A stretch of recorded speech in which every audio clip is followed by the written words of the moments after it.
What's up, Lazy Dog fam? Hope everybody out there is having a wonderful day. Today we're going to continue along with our discussion about seed catalogs, specifically today talking about how we determine which varieties we're going to grow for the following season or the following year. Kind of walk you through my process for selecting the varieties that we're going to be growing in our gardens here at Lazy Dog Farm. On that last video, which I'll put a card up here so you can go check that out if you didn't see it, we talked about kind of the seed catalog industry in general, how these companies mail catalogs, why they mail catalogs, kind of the history of that process. And we had some really good comments. Thank you everybody for contributing there, telling us why or why not you really like to have a catalog in your hands. And there were a couple things I wanted to add to that before we get into the discussion of our seed selection process. So we had several people asking, how do these seed catalog companies gauge the effectiveness of the catalog? How do they kind of compile that data to determine if it really worked or not? And so the way they do that is a process called a matchback. And so what they do is they use Excel or some other kind of data program. They have a list of the names of people who they mail catalogs to. Then they have their customer list from that year, and then they just match the names. So they see how many of those customers appear in that catalog mailing list, and then they can then determine a percentage of people that received a catalog that placed an order. Now that data is somewhat skewed because there's a lot of people out there that place an order that may have received a catalog that never looked at the catalog, that maybe they threw it in the trash, or maybe it's sitting somewhere and they never really paid attention to it and they were going to order anyway. That's kind of one of the flaws I found with the whole catalog marketing system. The way the data analysts do it is, if you received a catalog and you placed an order, they attribute that order to the catalog, even though that catalog might not have been responsible for that order at all. So the catalog data is a little bit inflated, and it gives the catalog a little more credit than it actually deserves. And then another thing I want to mention, following up on that last video, are these things called holdout tests. So this is kind of a new thing, and this has to do with companies trying to determine if the catalog is really necessary. And if you're a loyal customer of a company and you didn't receive a catalog, this might be why. So what they do is they'll take a segment of their customers, really good customers that they know are going to order from them pretty much regardless, and they'll hold them out of the catalog mailing. And they'll see if those people still place an order without receiving the catalog. And if they do, then that tells the company, hey, maybe the catalog isn't as necessary as we thought. So that could be a reason. If you didn't receive a catalog this year, that could be a reason why. I don't know which companies are doing those holdout tests or not, but I know that is a thing nowadays to try to pull back a little bit on how many catalogs some of these companies are sending. And then the last thing following up on that video is something I thought about that would be really cool, probably won't ever happen, but a lot of people in the comments said, okay, I like to read through the catalog, circle, dog-ear the pages, use the catalog to pick which varieties I'm going to grow, and then I go online and order them. Well, what if each catalog under each variety had a little scan code, and when you see a variety you like, you just scan it with your phone and it would automatically add that variety to a wish list or an online shopping cart, and then all you had to do was go on your phone and check out and buy those seeds. You didn't have to then go online, find the seeds, add them to the cart. What if you could add them to the cart just by scanning out of a catalog? I just thought that would be a pretty neat idea if a seed company ever did that one day, considering how many people like to pick out of the catalog. Like I said, probably won't ever happen, but neat idea nonetheless. And if it did happen, I think it would work pretty good. Okay, so now let's get into my seed selection process. As most of you know, I bought and sold seeds for several years with my former employer, but before that, I would buy seeds from all kind of different places, and now we're back to buying seeds from all kind of different places. So that process has evolved a little bit for me, being involved in the seed industry for a few years, but it's pretty similar to what it was before I was in the seed industry. And I'll just kind of walk you through how I pick stuff.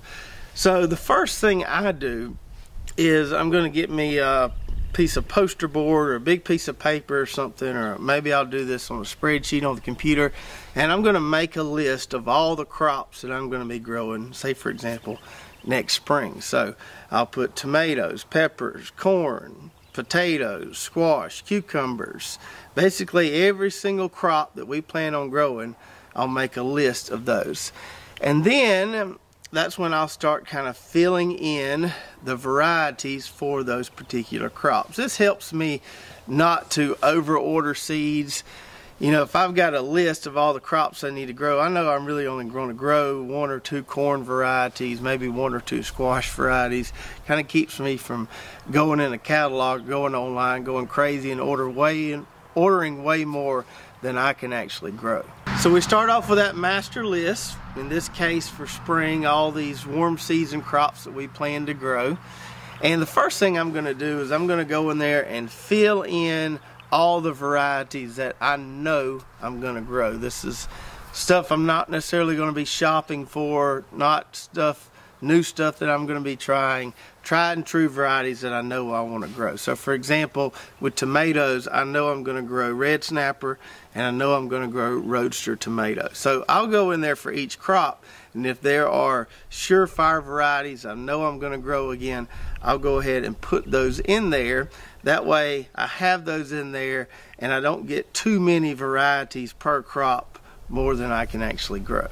And then once we have those tried and true favorites added to our list, that's when we need to start kind of filling in the gaps with some stuff we haven't maybe tried before. So how do we pick those new varieties that we've never tried before? Well, my process may be a little bit different than your process, but I'll share with you how I do it. So the first thing I'm going to do is I'm going to look for new stuff on a few of the breeder websites. Now, these websites aren't really easy to find, and a lot of times there's not as much information on the breeder website as there is the actual retailer website. But the breeder websites help me find the new stuff they've came out with that's brand new, maybe a new disease package, a new type of tomato, corn, whatever. And so there's a select few breeders who I really respect, who I really like their varieties, and so I'll go on their sites and see the new stuff they've came out with for this particular year. So take for instance Cicada. Cicada is a seed breeder. They do an awesome job with their tomatoes. Most of the tomatoes, the determinate hybrids I grow, are bred by Cicada. So I like to go on Cicada's website and see if they have any new really good disease resistant hybrid tomatoes out there. Another one is Crookham Seeds. Crookham does corn, sweet corn. They do a little bit of popcorn, but they have a really good selection of sweet corn. Most of the time, the sweet corn varieties I grow are bred by Crookham. So I'll go on there and see what they have new in the sweet corn field. And then the other breeder I really like is Syngenta for their cucurbit breeding. So they have really good summer squash, cucumber, and watermelon varieties. So I'll go on Syngenta's site and see if there's any new summer squash, cucumber, or watermelon varieties that I want to grow. Now, sometimes these varieties that are brand new for the breeders aren't picked up by the retail catalog or online seed companies yet, so you can't find them. But sometimes you can find them. You just have to kind of look around. So that's a little bit of an imperfect process, but it does let me know of the new stuff out there breeder-wise. So I'll make a note of any of those new varieties I find on the breeder site and then try to find a retailer for them later down the road. The next thing would be to start looking on some of the retail sites or through some of these retail catalogs here.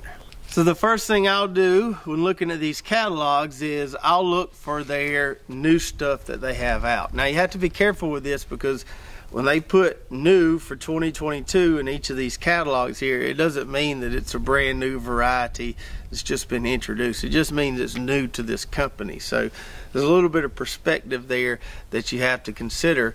But I'll look for what these companies, any of these companies we have catalogs from, the new stuff they have out, and see if any of that is something I want to try.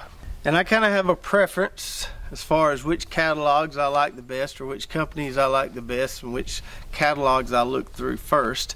My two favorites probably at the moment would be obviously the Johnny's catalog, and I really like High Mowing Seeds. Now both of these are companies that are kind of geared more towards market farmers, but they have a lot of great varieties for the backyard gardener like ourselves. I really like the photos in these catalogs. I like the comparison pictures. Both of these do a great job of lining up fruits from similar varieties but different varieties and kind of showing you the differences between the two. They list a lot of the disease resistant profiles in here, a lot of the really kind of specific characteristics of each variety. I like finding that information in these two catalogs here. Another one that I received this year, because we grew some onion seeds from these guys, bought some onion seeds from them last fall, is this NE seed catalog. It's a pretty decent catalog here, not quite the selection you'll find Johnny's or High Mowing. It was pretty good. I like the Totally Tomatoes catalog just because it's got a lot of different tomato varieties in it. The pictures aren't that great in here, but it is a good quick reference to see if you can find all the tomatoes you want to grow kind of in one place here.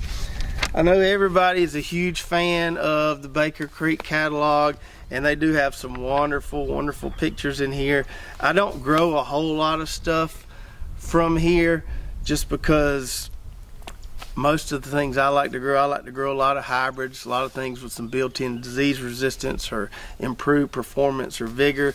So I'll pick a few varieties out of here to grow, but this is not my kind of go-to catalog or seed company. Nothing wrong with these guys, it's a great company, but it's just not necessarily my favorite. And then you got catalogs like this, which, to be honest with you, I don't really care for a whole lot. The pictures are a little fuzzy in there. It's kind of on this kind of old paper. It's not really glossy paper. I like Territorial Seed. I've ordered a good bit of stuff from them and had good luck with their seeds. Same thing with Southern Exposure, but I'm not a big fan of their catalogs. So I don't spend a whole lot of time in these catalogs, not near as much as I do, say, that Johnny's or High Mowing catalog. So I'll go through these two, see what kind of new stuff sparks my eye. And as far as the new stuff goes, I mentioned earlier, I'm looking for disease resistance, I'm looking for vigor, I'm looking for the specific characteristics of the fruit. You know, what does the fruit look like? What's the size of the fruit? Looking at the color of the fruit. And then I'm also thinking about how am I going to use this. I mean, there's a lot of stuff in all these seed catalogs, a lot of neat looking vegetable varieties that you can grow, but you got to really think about how am I going to be able to use that thing if I grow it and it's productive. So I want it to be something useful that we're going to eat around here. I don't want to grow something just for the sake of growing it. So I have to kind of take all those things into consideration.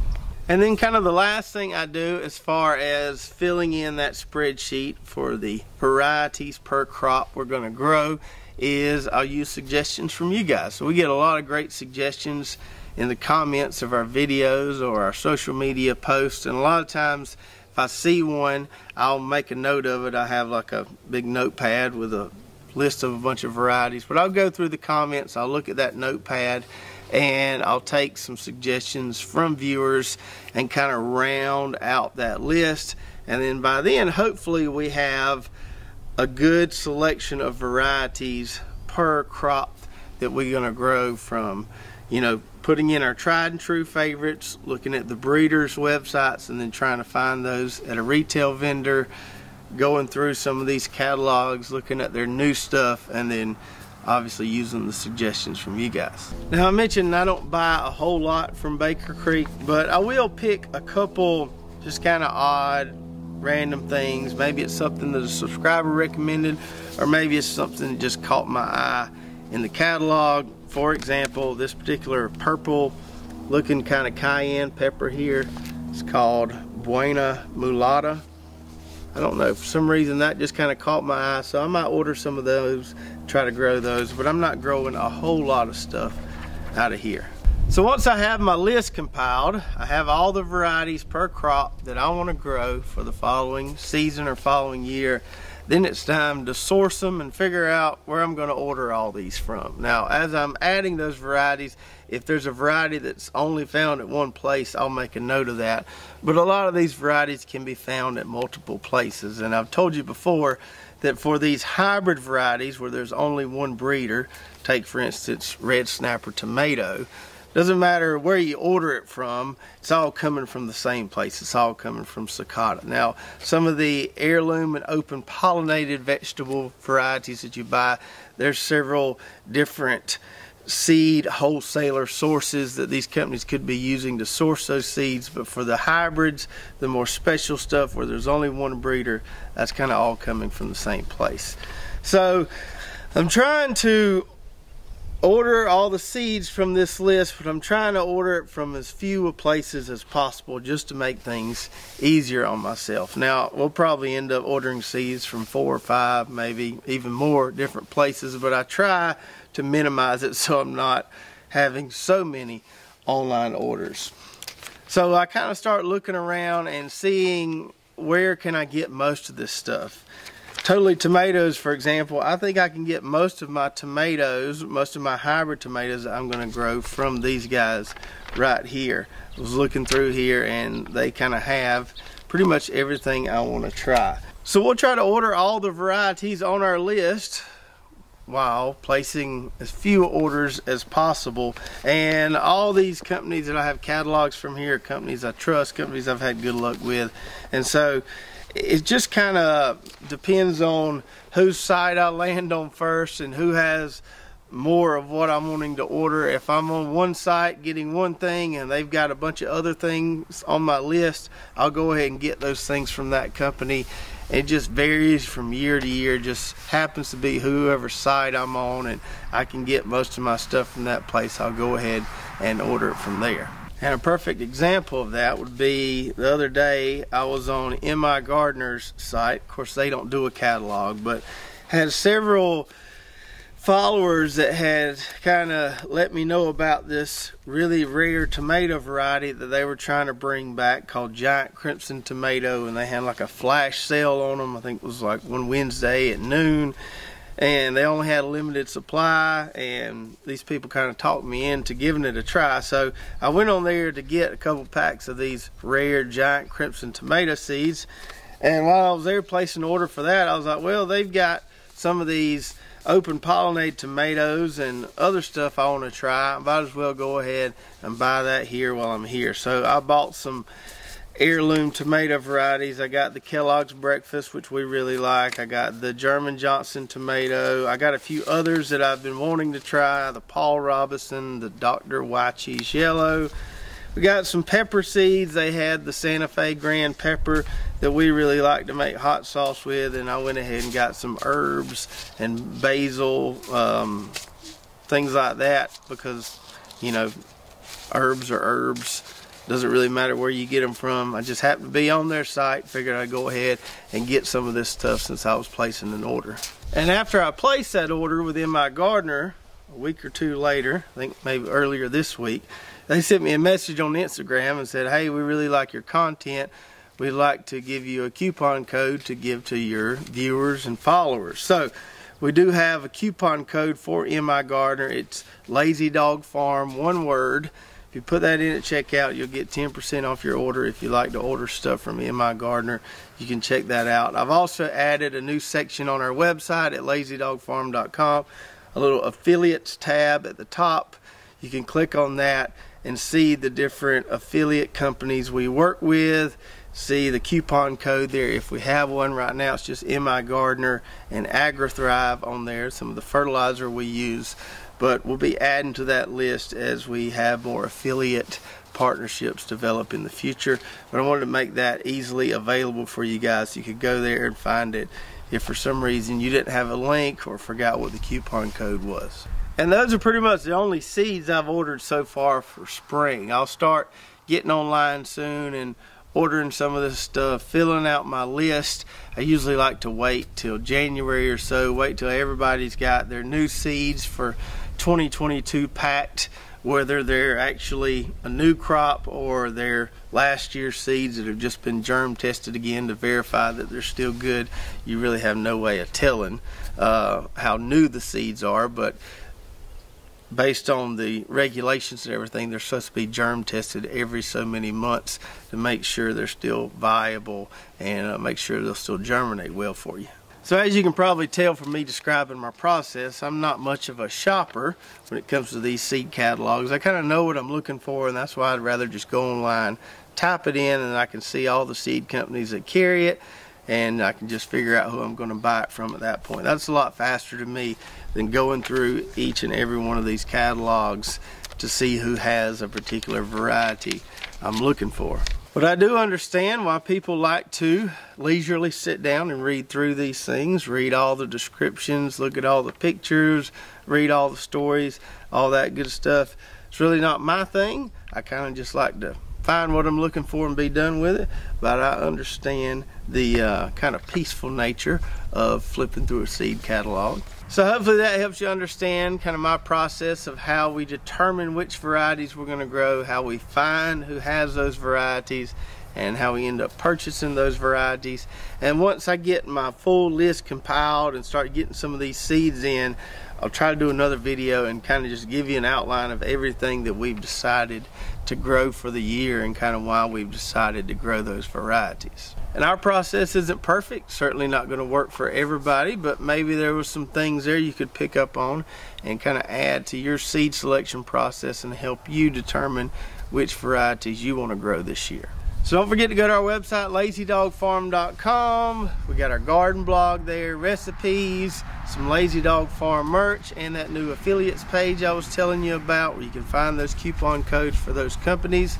If you did enjoy this video, make sure to subscribe, hit that notification button, like and share, and we'll see you next time right here at Lazy Dog Farm. Oh, farewell. By the beauty of your life,